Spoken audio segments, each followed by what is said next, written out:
weekly plan for the 13th of May 2024. So in terms of our high impact news, quite a stacked week for Tuesday, Wednesday and Thursday, with just a lot of data regarding inflation and employment rate in the US. So I have 6 stopwatches here.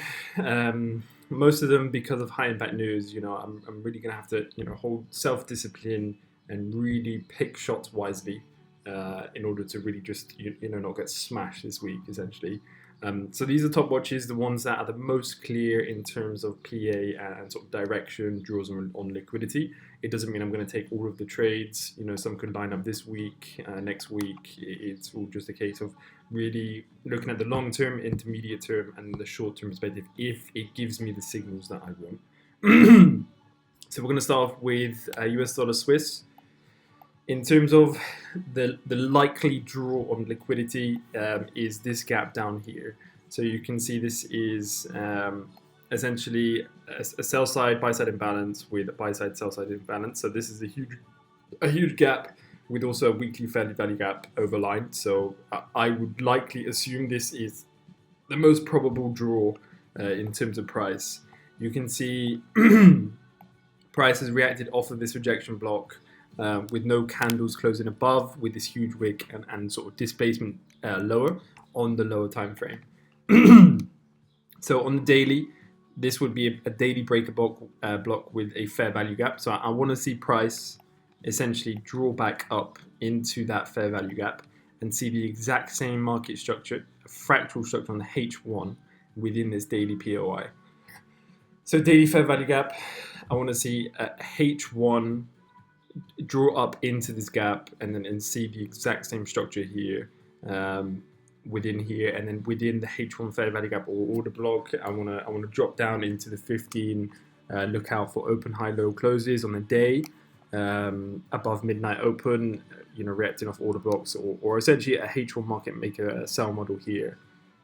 So this is the one for me. This one looks quite clean, with a real probable draw into this gap lower with different PD arrays on timeframes overlapping. Price is taking up the buy stops up here. I would say lower. So that was the first one. My second one is sterling against Australian dollar. I still concur that draw would be within this weekly fair value gap. So I still want price to go lower. We haven't reached here yet, and we've left a fair value gap above here. So my idea is that we come up, fill the internal range liquidity, and then draw down to external range liquidity, which is a fractal. So it's internal here and external here. Either way, probable draw lower, but I want to see this gap being filled first here. So from the weekly, I want to drop into the H4. Drop onto a H4 within this gap, see price come up, break market structure on the H4, and once it's broken, drop into a lower time frame, which is the M15, and execute again above midnight open, either on above midnight open from an order block or fair value gap. In terms of this one though, because it's an exotic and we've got some news on the majors, I would this would really have to be high probability, really good signals when it happens. I also want to see SMT here if it is going to play out with Euro AUD, so to really determine which one is the weaker asset. So that's my second one. In terms of, let's just close. This is my third one. Is AUD USD. So I believe that we are still drawing up to these highs. Like even though we've taken this high, there's no significant break in market structure. So we've taken external on the weekly. We've come back down to drop into internal range liquidity, so the next draw would also be external. So from external, internal, back to external up here, buy side liquidity. Where we've already come down into a discount within this daily fair value gap and this daily order block as well. So what I want to see is, well, just drop it down to the H4. You can also see this gap.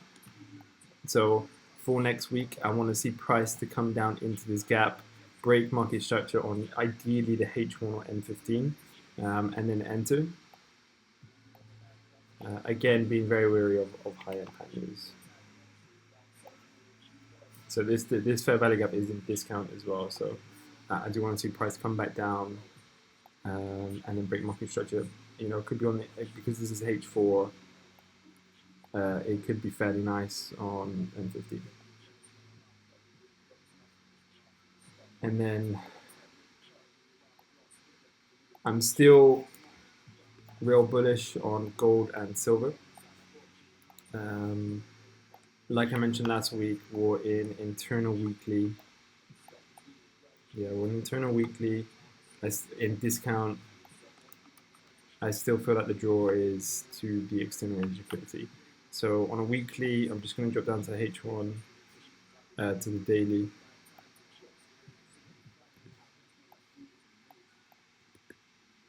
So on our daily, silver is apparently, of course, the more bullish, the stronger asset with SMTs down here, which we covered last week, and a 3.5 hour trade on silver.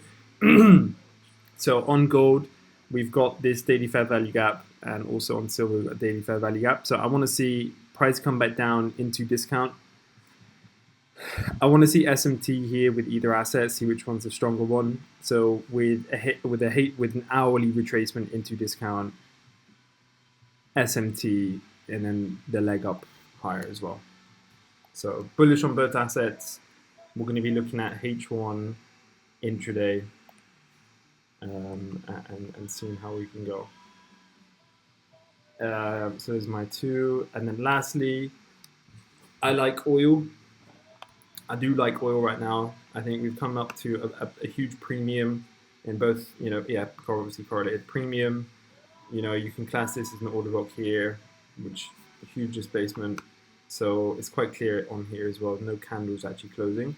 So we had a huge displacement last week, leaving a fair value gap. No, a huge replacement 2 weeks ago. Consolidation essentially this week. I want to see a draw back up into here. Draw into here, and then H4 lower. So ideally a H4 market maker sell model, although Friday last week didn't make it look very nice. So again, these are all trades where like I'm going to be trying like, you know, sniper shots, really evaluating as to whether it's giving me all of the good signals that we're going to drop lower. So yeah, we're just going to have to wait. I also wanted to review Bitcoin and Ethereum. So last week I was long in Ethereum, so I took a loss there. So just wanted to essentially go through, you know, a reevaluation of like how that trade actually played out. So quite clearly, Ethereum is really respecting bearish order flow with up close candles being denied each time, or bearish PD arrays. So within this daily fair value gap, we broke down and the retracement up into premium. This is a daily balanced price range. And then once we reached here, we broke lower. And this is where I was essentially longing. Yeah, I was essentially long here. So, you know, looking at it again and in hindsight, you could have clearly seen that, you know, all of the bearish PD arrays were being respected. And, you know, so on this daily fair value gap, 3 PD arrays, so daily, H1, and then M15. So on the H1 within that daily fair value gap, this is the daily value gap here. We have SMT with Bitcoin, so Bitcoin actually taking these highs and Ethereum not. So clearly Ethereum is the weaker asset. It doesn't need to come back and run this high or this high. So within here is your entry. So from the H1 to the M15, on the F15 here. So you can see New York midnight open, we're in a kill zone. This is the SMT, so Ethereum is the weaker one. You have a break lower, so this is where Bitcoin took the high and Ethereum didn't. So clearly on this fair value gap above midnight open is your sell entry. It's very clear here as well. So yeah.